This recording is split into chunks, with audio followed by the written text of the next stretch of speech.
Hey everybody, welcome to a bonus draft on the Mana Leek. I'm John as always, and Rivals of Ixalan is online, which means it is time to draft it. This, of course, is a sponsored draft. This is Democritus's sponsored draft. He'll be getting every card that we draft here, including whatever we see pack one, pick one, when we get one more player. And there they are. Perfect. All right, so we are going to start out our very first Rivals draft. I've not drafted this anywhere else yet, with an Alenda the Dusk Rose. Snap first pick. So as I talked about in my set review, she does feel glass cannony. You are paying 4 mana for a 1/1 lifelink that, if it dies, gets you a 1/1 lifelink. And no, that is not the same as paying 4 for a 2 mana or for a 2/2 lifelink. Still, if we can get anything going here, she's going to be real fun. She's a real big card for us to get the first time. I'm sold. Otherwise, in this pack, we've got an Expel from Morozka. I would first pick that in some packs. Ditto for Waterknot. Ditto for Crashing Tide, though I'd feel pretty bad first picking it. There's not much else here creature-wise. Famished Paladin's not the best. Swaggering Corsair, eh. Sanguine Glorifier, eh. These are fine in their decks, but you don't want these first pick. Overgrown Armasaur is okay. Dusk Charger's less than great. Yeah, we're just going to take this easy Alenda and feel pretty good about it. Let's push into black-white vampires. Maybe we'll get that Famished Paladin back around, but I doubt it. We get Blazing Hope, which is bad. We get a Forerunner of the Heralds, which is quite nice. I had a 12-11 version of this in the pre-release. We've got a Bombard. We've got a Divine Verdict, Kitesail Corsair. Some good picks here. I don't want to take the Divine. The Divine Verdict is the pick for our deck that we're attempting to get to.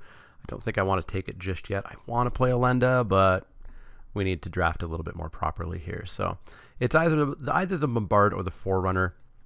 Unfortunately, these Forerunners that aren't the Dinosaur one, I feel they get a lot less good unless you already have a bomb. Like if I'm going and getting a 2/1 or a 2/2 with my Forerunner, it doesn't feel that great. But when I'm going and getting a Merfolk Rare, it feels really good. And I don't have a Merfolk Rare yet. So I'm tempted to just take the Bombard. I could still be black-red, I could still be white-red, and I could splash the other color for Alenda. Green, I'm not quite as sold that Alenda is going to be a pick. So I'm going to take Bombard here and see where we go. We get a Bitter End, which is great. We're definitely going to pick that. That's first pickable. It helps us live in the early game. Nobody's ever going to remove it. Right? I hope. Otherwise, we've got a Divine Verdict. That's about it. Raptor Companion. Good Merfolk. So again, whoever took the Forerunner probably takes that. But we're going to take Baffling End. And follow that up with, maybe we take this Famished Paladin. There's a foil Crafty Cutpurse. It's probably worth a tiny bit for a fraction of a minute today, and then it'll drop in price like crazy. Yeah. Well, I mean, it's either that or... Actually, Moment of Craving is decent. That'll kill a creature. I want to try Famished Paladin. I feel like we need to like guarantee that we're going to be untapping it though. So I don't think I'm sold on it. I think we just take the Moment of Craving. And yeah, red was a nice little glance at for a moment, but let's push this black-white plan. Well, do we get rewarded? Vaguely, we take a 3/1. The question is, do we want it to fly and come down on turn 4, or do we want it to not fly and come down on turn 2? It's a slightly tough question. I mean, the Raptor Companion can trade with something, get 2 creatures dead, turn Alenda into a 3/3. Vampire Revenant is really good when you've got the Sanguine Sanctifiers on it. Putting counters on this is gross. As far as red, we've got a Frilled Death Spitter, which is good, but I'm not going to take it over staying in black-white. Cherished Hatchling, I just don't think it's that good. I was high but down on it in the set review, and now I think I'm just kind of like, eh. The times where it does something is so rare. Let's take this Companion. All right. All right. We get a Dual Land, which will help us Flash Bombard. We get a Dinosaur Hunter, which will randomly just be fantastic. And other times be a 2/2 for 2, which is fine. I've got another Combat Trick, but I can get those. I can definitely get those. So the pick is really between Hunter or Splash for Bombard. And I think we'll just stay consistent and take the Dinosaur Hunter. And hey, now we get to take a Divine Verdict, because we don't want a Canal Monitor. We're just not playing that. Don't want a Snubhorn Sentry. We want a Divine Verdict. Totally fine. And is this our opening pack? I think this might be our opening pack. We've got nothing. We've got a Snubhorn Sentry, which I'm not going to play. Swaggering Courser if we pushed into red. I don't think we're going to do that. So I think we just take the Snubhorn. Just say, hey guys, white's not open. Well, one pick for us. We don't want to play it. There's no sideboard for us. I don't want that. Maybe we splash green? What would we open that would make us splash green? A Vraska in pack 3? That's more likely than us playing a Dusk Charger. So Foul Orchard, in you go. Pride of Conquerors. I don't think we're going to be that deck. I mean, it would be okay if we can get a whole bunch of Vampire tokens, so it's possible. So you can hang out in the main board for now, but you won't be there for long.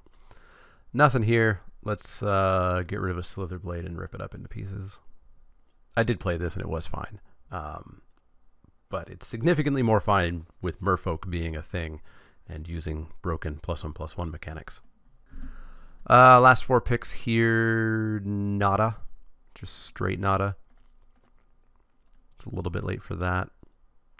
Seems really late for that. Let's take the Firebrand. Let's finally take a Death Spitter. Do people hate this? Like, it's fine. Doesn't deserve to be like 3rd last pick. All right, well, pack 1's done. We desperately need creatures. We have 3. But we can get there. We get Form of the Dinosaur. I don't want that. We get a Raging Regisaur. Don't want that either. For us, we get an Oathsworn Vampire. That's not the best. It's not the best at all. I'll take the Recover when it comes back around, if it comes back around, just because getting a Lenda back would be great. I can get one of those, as I said. Yeah, this pack just ain't for us. This pack is for the red-green deck. So, Oathsworn Vampire, in you go. Hey, that's a lot better. A lot better. Mythic number 2. Solid Mythic at that. Trap Jaw Tyrant, you're a vampire now. You are an honorary vampire. We're not taking that. We're not taking that. That'd be fine. We're not taking that. Trapjaw in. Our next pick is another Mythic, but not one we can play. We are looking at a Squire's Devotion or a Dusk Legion Zealot. Boy. Actually, I just looked it up, and Kumena is $26. So for Democritus, we're going to pick the Kumena. Why is it $26? Anyways, we got it. In it goes. We're not going to play it, though. All right. We've got a Grasping Scoundrel, Suncrested Pterodon. There's a Recover that I kind of want. We desperately need creatures, though. We desperately need creatures. Path of Metal, I think that is garbage. Direfleet Neckbreaker. We're really not in there. We're into black-white. I don't know where it's gone, but we're in black-white. I'll take this Recover now so I just don't have to ever think about getting another one. There's a Voracious Vampire. That is perfect. Still confused. Like, are people excited for this for Modern or something? I guess Standard Merfolk's really going to be a thing now. Well, anyways. Got that. All right, Voracious Vampire. I like it quite a bit. In you go. And what do we get here? We get another Oathsworn Vampire. I didn't really want the first one. Don't want the second one. Maybe I just take the Squire's Devotion. Like, we're gonna need creatures. Boy, are we gonna need creatures. This is a creature. It's a 1/1 for 3. There's a lot of bounce and removal, though. Let's hope we can get Squire's Devotion back again in one of the other packs. Hey, Voracious Vampire. You found your home. Ooh, here we go. Dusk Legion Zealot or a Glorifier. I'm pretty happy with the Glorifier here. Get a counter on my dudes. All right. Things looking a lot better all of a sudden. And what do we get? Nothing? A stone, nothing. So, Form of the Dinosaur. Well, no, we can splash for green if we desperately wanted to. But we don't want any of those. So let's take another rare. Let's add to the value. So this is like 26, 31, 33. It's like 33 tickets worth of value so far. And we get another recover, so I didn't have to take that one early. What was I comparing it to? It wasn't good. Maybe it was the Squire's Devotion. So maybe I actually should have taken that Squire's Devotion. I think we'll just take the Evolving Wilds here, just in case we do need to splash for something. It'll help as well. In you go. Gleaming Barrier. It's not really what we want to do. It can hang out for now. And nothing for us. So we'll take an uncommon, I guess. Like in this deck, we don't really have ways to ping the Trap Jaw, but that's fine. It's a 5/5 for 5 that my opponent's going to be terrified by. That's all I need. That's all I need. Probably going to want a little bit more removal. Get like another Ixalan's Binding or Pious Interdiction. I'll take a Dark Inquiry. I don't think I'll main deck it. I did in Sealed on the pre-release, and it was okay, but I think it's just going to be way too slow for draft. If we're up against something dumb, we'll put it in, but only if there's something we absolutely can't handle. All right, pack 3, finish this deck off. Give me all the good vampires. I still have yet to play with a Sanctum Seeker. Give me a Sanctum Seeker. That's all I want. All that I want. That's a treasure map. Close but no cigar. We get a Dark Nourishment. We get a Contract Killing. We get 2 of the cards that I asked for. We also get a Vicious Conquistador that maybe will come back around and we will play. So this only deals 3. Doesn't kill everything. This kills everything. They both cost 5. This one's instant. This one's sorcery. I think the killing's slightly better. The unconditional nature of it is probably just slightly better than that 6-point life swing and the instant ability of it. Another black player is going to pick that up. And then, actually, we really want the Skymarch Bloodletter as well. Basically, if these come back, we know that we are the black-white vampire deck. If neither do, we know we're in trouble. And if one of them do, we're fine. So let's take the Contract Killing. Not the best. Not the best. I guess we're looking at a Cutlass. We really need creatures, though.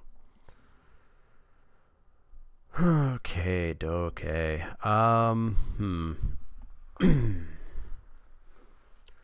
We've got 13 more picks, 12 disregarding the basic land. And we want at least 4 or 5 more creatures.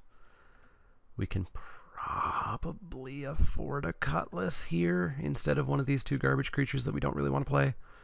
So let's take the Cutlass.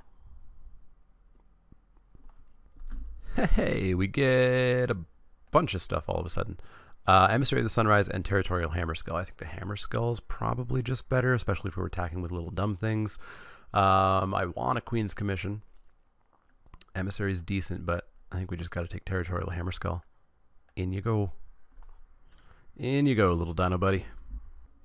Oh boy, we get to follow that up with a bunch of stuff. Anointed Deacon, Skyblade, Paladin. So Skyblade's cut because these 2 are probably... I mean, Skyblade with a sword is good. So Deacon, what are we looking at? We got Glorifier, Elenda, Vampire, Vampire, Oathsworn, Oathsworn itself. So that's 7 vampires. Yeah, it's just got to be the Deacon here. 1, 2, 3, 4, 5, 6, 7, 8. We're going to get 4 cards back. We might even get one of these 2 back.